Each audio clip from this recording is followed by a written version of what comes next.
If you are a movie buff, then you obviously have probably heard of the movie Back to the Future, and you've probably heard of the date, November 5th, 1955. That was the date I went back to that was the date of the famous Hill Valley lightning storm. And then throughout that movie, at one point, Doc Brown pontificates. Maybe that specific date has some significance. Maybe that specific date is wrapped around the space-time continuum in a way that keeps everything going. Well, I got to thinking, obviously that's fiction, but in real life, America changed in 1973. In the year after that, in some of the years leading up to that, 1973, as I look at it, may be the year that America collectively, and I know that's not necessarily theological truth, collectively losing your soul. Thank the Lord, we are individually saved through faith in Jesus Christ. But something happened. Spiritual battles were lost in a very big way that set this country on the path, and now we are experiencing the results of those steps. In 1920, a man by the name of G.K. Chesterton wrote something that has echoed throughout history for more than a century at this point. This is what he said, quote, "There is a healthy and unhealthy love of animals, but I will not worship an animal. Wherever there is animal worship, there is human sacrifice." Think about that for a moment. Wherever there is animal worship, there is human sacrifice. That is both symbolically, he says, and literally a real truth of historical experience, end quote. So I saw that quote this morning in a TikTok that scrolled past my eyes, and it was really about the huge moral shifts that occurred in America in 1973. 1973, as I said earlier, could be the tipping point when our country, our leaders, essentially gave away America's soul. Think about what happened. In January 73, the Supreme Court, of course, we all know, handed down Roe v. Wade, recognizing a constitutional right to abortion. 1973 marks the year that America legally permitted human sacrifice on a massive scale. And while it was overturned with the Dobbs decision, we now know there are more abortions now than there were, thanks to the abortion pill and thanks to Walgreens and CVS on every corner in America are now effectively operating as, Planned Parenthoods. Then look at what else surrounded that moment back in 1973. Just months earlier, in 1972, Congress passed the Marine Mammal Protection Act, giving unprecedented federal protections to whales, dolphins, and porpoises. Before that year was over, President Nixon would sign the Endangered Species Act, creating sweeping protections for endangered wildlife, including sea turtles. Sea turtles, more valuable than babies? Chesterton's warning wasn't about loving animals or not loving animals. Obviously, Christians are called to steward God's creation. But Chesterton was warning about reversing the moral order. And again, that warning was profound. Wherever there is animal worship, there will also be human sacrifice. Think about this. In a way, once a civilization begins treating animals as possessing a higher moral value than human beings, it has already begun sacrificing humanity before the baby killing even begins. In the same year, America elevated legal protections for vulnerable animals. It also elevated a legal doctrine that denied protection to the most vulnerable human beings of all, the unborn. The contrast is stark, and while that massive hypocrisy was being judicially and legally codified, there was another major decision in 1973 that receives far less attention. That case was called Miller versus California. It's the very famous case that enabled the distribution of pornography throughout our country. Many people assume that Miller simply legalized pornography. That's a misunderstanding. It didn't. In fact, the court reaffirmed that obscenity could still be prohibited and it could still be prosecuted. But it changed something significant. It changed something significant that might seem small. It allows leftists to point to Miller as being not what it actually practically is, the distribution of pornography. The court, again, back in 73, moved away from judging obscenity by a broader national conception of decency that rejected promoting lust as a First Amendment right, and instead allowed the interpretation of what's decency to local community standards. Local communities like New York or San Francisco. Now, that may sound like a technical legal distinction, but it carried an enormous practical consequence.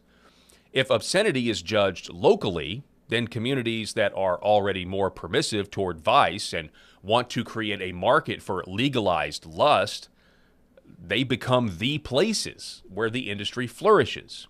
But it's not in a vacuum, because large metropolitan areas suddenly become the centers of production, distribution, and cultural influence.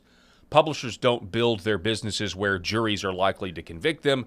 They build their businesses where juries are unlikely to convict them. So over time, those same cities become the cultural exporters for the rest of the nation, which is why I know specifically here in our own community, they had these laws where, bookstores could not select the magazines that they wanted to carry. You had to eventually carry all of them, including the dirty magazines, or you didn't get access to any of the catalogs. Now, that eventually was challenged, but you see how subversive it was. Had to be manufactured somewhere, and it infested not just the big cities, but it infested these small Christian rural communities.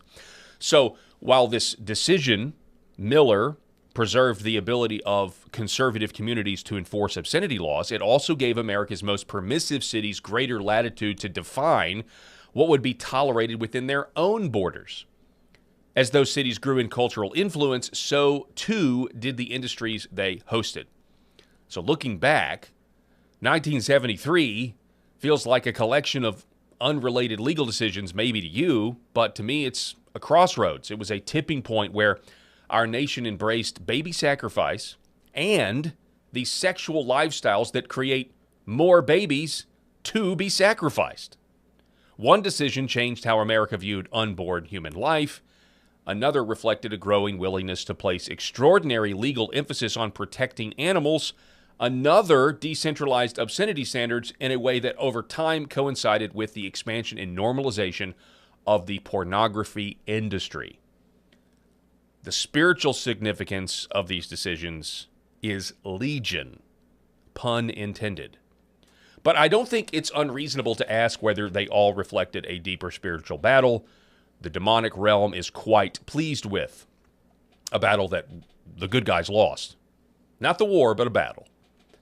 Chesterton, back to this quote, was warning us about what happens when a civilization loses its hierarchy of values, when a culture can passionately defend a sea turtle, a porpoise, or an eagle, while remaining divided over the value of its own unborn children.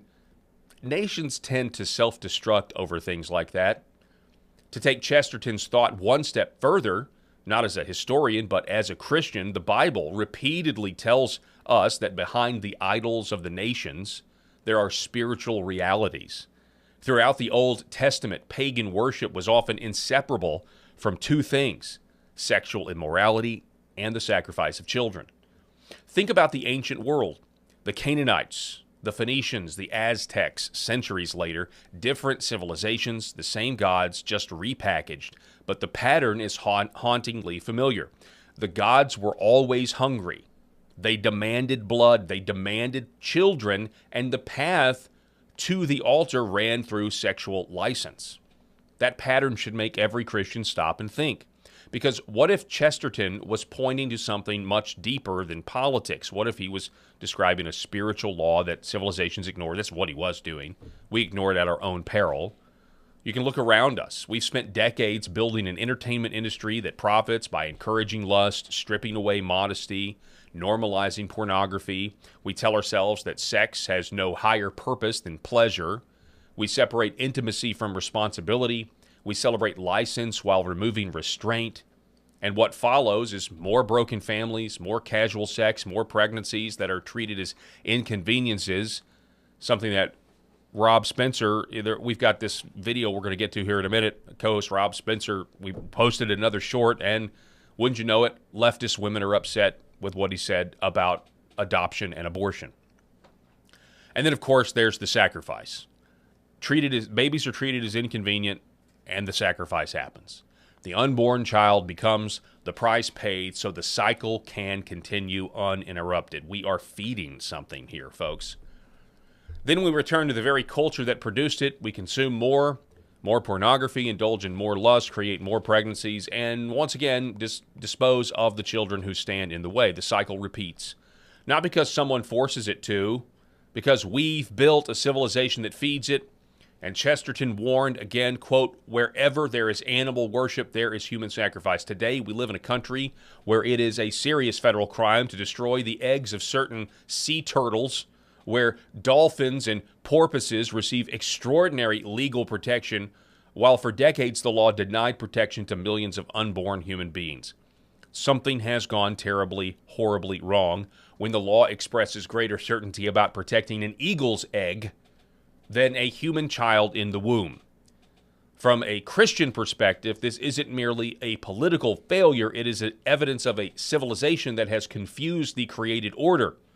History shows us that pagan societies often united sexual excess with the sacrifice of children. Christians believe Christ came to break those chains, not to sanctify them. And perhaps the greatest deception of our age is that we no longer call it sacrifice, we call it something else. Freedom, choice, we call it health care. But changing the name of an altar has never changed what happens on it.